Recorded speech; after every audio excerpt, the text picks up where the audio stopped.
Aloha!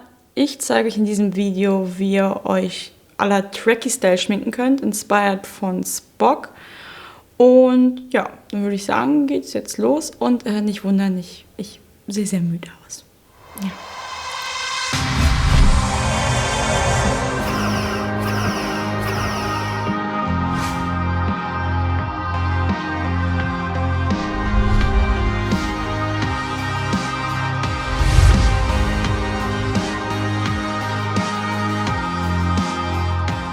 Erstmal gibt es eine Foundation, also sucht euch euren passenden Hautton und vorher eincremen und auftragen, Augenringe abschminken, Pickel abdecken, alles was wichtig ist.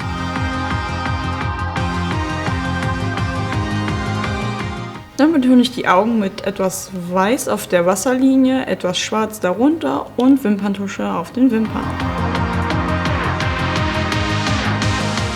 So, jetzt wurde aus dem müden Gesicht auch schon etwas Ansehnliches. Und nun ziehe ich noch meine Lippen nach mit einem Lip Liner und circa derselben Farbe. Relativ natürlicher Ton, nicht ganz so knallig. Einfach nur um die Lippen ein bisschen zu betonen. So, ich nehme jetzt noch den dunkelbraunen Ton und setze ein paar dezente Schatten um die Augen und im Lippenbereich. Mit Weiß setze ich dann noch ein paar Lichter. Ich habe die Lippen mit etwas Puder jetzt noch ein bisschen matter gemacht, weil die Farbe mir doch ein bisschen zu grell war. Jetzt ziehe ich mir mit einem passenden Augenbrauenstift noch die Brauen nach. Für die Ohren habe ich vorgefertigte Latex-Ohren genommen und würde die dann auf meine Hautfarbe anpassen. Dafür habe ich mir hier meine Foundation genommen, die aufgetragen und mit der Palette dann noch ein paar Schatten gesetzt, damit es ein bisschen natürlicher aussieht. Also je nachdem, wie eure Augen geformt sind, meine sind ja sehr klein. Meistens passen mir diese vorgefertigten gar nicht, die sind meistens zu groß. Muss man sich vielleicht selber welche formen, aber meistens für die meisten dürfte es eigentlich reichen und die sind eigentlich auch ziemlich gut. Ich probiere es jetzt mal, ob sie passen. Ich nehme etwas Mastix und trage das auf das Ohr auf, lasse es ein bisschen vortrocknen und setze es dann ordentlich ran.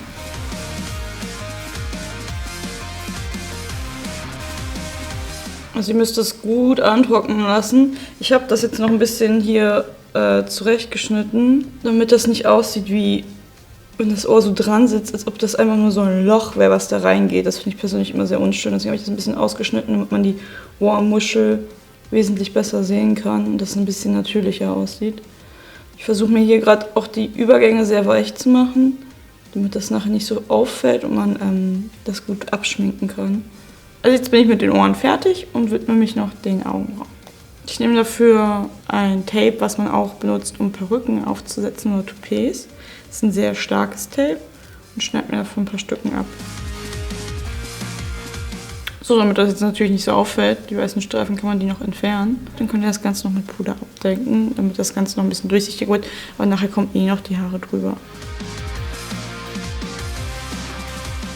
Also wenn ihr die Haare gestylt habt oder die Perücke aufgesetzt habt, wird das Ganze so aussehen. Die Mimik ist mit den Augenbrauen ein bisschen eingeschränkt.